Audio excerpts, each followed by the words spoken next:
السلام علیکم ورحمۃ اللہ وبرکاتہ نحمدہ ونصلی علی رسولہ الکریم اما بعد۔ ناظرین کرام، آج صلاۃ التسبیح کے بارے میں بتلایا جائے گا کہ صلاۃ التسبیح کی نماز کس طریقے سے پڑھی جاتی ہے، کیا طریقہ ہے، اس نماز کے اندر کیا پڑھا جاتا ہے، کون سی صورتیں پڑھی جاتی ہیں، کون سے کلمات پڑھے جاتے ہیں۔ انشاءاللہ ساری کی ساری چیزوں کو ترتیب کے ساتھ بتایا جائے گا، لیکن اس سے پہلے میری درخواست ہے کہ اگر ابھی تک ہمارے چینل کو سبسکرائب نہیں کیا ہے تو اس کو سبسکرائب کریں، تاکہ آپ تک آسانی کے ساتھ ہماری نئی نئی دینی معلومات، مسئلے مسائل کی ویڈیو آپ تک پہنچ سکیں۔ اور اگر ویڈیو اچھا لگے تو اس کو لائک کریں اور آگے لوگوں کو شیئر کریں۔ تو چلے دیکھتے ہیں صلاۃ التسبیح کا طریقہ کیا ہے۔ صلاۃ التسبیح کی نماز نفلی نماز ہے، 4 رکعت کی نیت باندھی جاتی ہے، اور اس میں سب سے مین چیز جو ہے وہ تیسرا کلمہ ہے، اس تیسرے کلمے کو پڑھا جاتا ہے۔ صلاۃ التسبیح کی نماز کی بڑی فضیلتیں ہیں۔ اللہ رب العزت سارے کے سارے صغیرہ گناہوں کو معاف کر دیتا ہے، اور نماز پڑھنے کے بعد جب اللہ سے دعائیں کرتے ہیں، توبائیں کرتے ہیں، استغفار کرتے ہیں، تو اللہ ہمارے کبیرہ گناہوں کو بھی معاف کر دیتا ہے۔ یہ وہ نماز ہے کہ اللہ کے رسول امام الانبیاء محبوب کبریا سرور کونین صلی اللہ علیہ وسلم نے اپنے چچا کو بتلائی۔ اگر ہر مسلمان کے لیے ضروری ہے کہ صلاۃ التسبیح کی نماز کو پڑھے، اگر وہ روز نہیں پڑھ سکتا ہے تو ہفتے میں پڑھ لے، ہفتے میں بھی نہیں پڑھ سکتا ہے تو پھر مہینے میں 1 بار پڑھ لے، اور اگر مہینے میں بھی نہیں پڑھ سکتا تو پھر سال میں تو 1 بار پڑھ ہی لے۔ اگر سال میں بھی نہیں پڑھتا تو زندگی میں 1 مرتبہ صلاۃ التسبیح کی نماز پڑھ لے۔ تو چلیں دیکھتے ہیں صلاۃ التسبیح کی نیت کیسے ہوگی اور صلاۃ التسبیح میں کیا پڑھا جائے گا۔ تو جیسے اور نمازوں کی نیت ہوتی ہے، نیت کرتا ہوں کہ 4 رکعت نماز نفل صلاۃ التسبیح، واسطے اللہ تعالیٰ کے میرا کعبہ شریف کی طرف، اللہ اکبر، یہ صلاۃ التسبیح کی نیت ہے۔ میں نے بتلایا کہ زبان سے بھی نیت کرنا ضروری نہیں ہے، دل کے ارادے کو اللہ تبارک تعالیٰ قبول کرتا ہے۔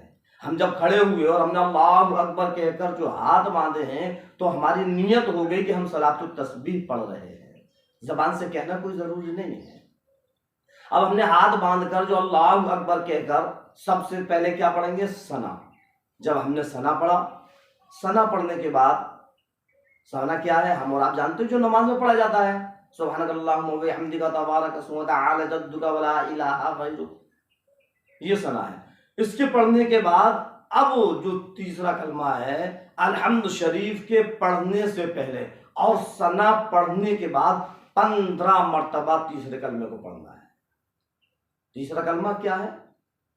سبحان اللہ والحمد للہ ولا الہ الا اللہ واللہ اکبر، بس اتنا پڑھنا ہے۔ سبحان اللہ والحمد للہ ولا الہ الا اللہ واللہ اکبر۔ اگر کسی کو اتنا بھی نہیں آتا، سبحان اللہ الحمد للہ اللہ اکبر، یہ ہے 15 مرتبہ کھڑے ہو کر الحمد شریف سے پہلے اور ثنا پڑھنے کے بعد۔ جب ہم نے 15 مرتبہ اس کو پڑھ لیا تو اب الحمد شریف پڑھیں گے، سورت کو ملائیں گے، سورت ملانے کے بعد، سورت پڑھنے کے بعد کوئی سی بھی سورت پڑھیں، اس میں کوئی خاص سورت نہیں ہے کہ اسی سورت کو پڑھنا ہے، کوئی سی بھی سورت پڑھیں جو یاد ہو۔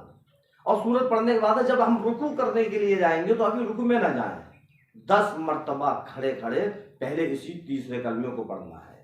تو کتنا ہو گیا؟ 15 ہم نے شروع میں پڑھا ثنا کے بعد، اور پھر سورت ملانے کے بعد رکوع سے پہلے ہم نے 10 مرتبہ پڑھا، تو یہ ہو گیا 25 مرتبہ۔ اب جب ہم رکوع کے اندر جائیں گے تو رکوع کی تسبیح پڑھیں، سبحان ربی العظیم، سبحان ربی العظیم، سبحان ربی العظیم، پھر 10 مرتبہ اس کلمے کو پڑھیں گے، کتنا ہو گیا؟ 35۔ اب رکوع سے ہم کھڑے ہوئے، سمیع اللہ لمن حمدہ ربنا لک الحمد، اب 10 مرتبہ پھر ہم اس کو پڑھیں گے تیسرے کلمے کو، تو یہ ہو گیا 45۔ اب جب ہم سجدے کے اندر جائیں گے تو سجدے کی تسبیح پڑھنے کے بعد، سبحان ربی الاعلیٰ پڑھنے کے بعد پھر ہم 10 مرتبہ اسی کلمے کو پڑھیں گے، تو یہ ہو گیا 55۔ اب جب ہم سجدے سے اٹھ کر جو جلسہ کریں گے، بیٹھیں گے، دوسرے سجدے کے لیے جائیں گے تو دوسرے سجدے سے پہلے ہم پھر 10 مرتبہ پڑھیں گے، تو کتنا ہو گیا؟ 65۔ اب ہم نے دوسرا سجدہ کیا، تسبیح پڑھی، اور تسبیح پڑھنے کے بعد سبحان ربی العالی پڑھنے کے بعد پھر ہم 10 مرتبہ اسی سجدے میں پڑھیں گے، بعد میں اٹھیں گے، تو یہ ہو گیا 75۔ ایک رکعت میں 75 مرتبہ پڑھنا ہے۔ تو اس طریقے سے ہماری 4 رکعتوں میں 300 مرتبہ ہو جائے گا۔ بہت آسان طریقہ ہے، کوئی مشکل نہیں ہے، سمجھنے کی بات ہے۔ جب ہم سمجھ لیں گے تو ہمارے لیے کوئی مشکل نہیں ہے۔ اب ہم کبھی کبھی پڑھتے ہیں، ذہن سے نکل جاتا ہے۔ کئی لوگوں نے پوچھا کہ حضرت صلاۃ التسبیح کا طریقہ کیا ہے، حضرت صلاۃ التسبیح کیسے پڑھی جاتی ہے، کتنی مرتبہ پڑھا جائے گا، ایک رکعت میں پڑھنے کا طریقہ کیا ہے؟ تو میں نے ان کو بتلایا۔ تو آج میں نے مناسب سمجھا کہ صلاۃ التسبیح کے اوپر ہی کلپ بنائی جائے، تاکہ ہمارے بہت سے نوجوان، ہماری بہن بیٹیاں، ہماری مائیں جو اس طریقے کو نہیں جانتی ہیں، ان کی سمجھ میں یہ طریقہ آ جائے۔ اس کو یاد کریں اور بار بار اس کلپ کو رپیٹ کریں، جس سے کہ ہم کو پتہ چل جائے کہ کیا طریقہ ہے، اور ہم صلاۃ التسبیح کو پڑھیں، کیونکہ اس کی بڑی فضیلت ہے۔ تو آج مجھ کو یہی بتلانا تھا۔ انشاءاللہ امید کرتا ہوں کہ صلاۃ التسبیح کا صحیح طریقہ ہم لوگوں کی سمجھ میں آ گیا ہوگا۔ اللہ سے دعائیں کریں کہ اللہ رب العزت ہم سب کو کہنے اور سننے سے زیادہ عمل کرنے کی توفیق عطا فرمائے۔ وما علینا الا البلاغ۔ اگر ویڈیو اچھی لگی ہے تو اس کو لائک کریں، لوگوں کو شیئر کریں، تاکہ ان کو بھی پتہ چل جائے کہ صلاۃ التسبیح کا صحیح طریقہ پڑھنے کا کیا ہے۔ السلام علیکم ورحمۃ اللہ وبرکاتہ۔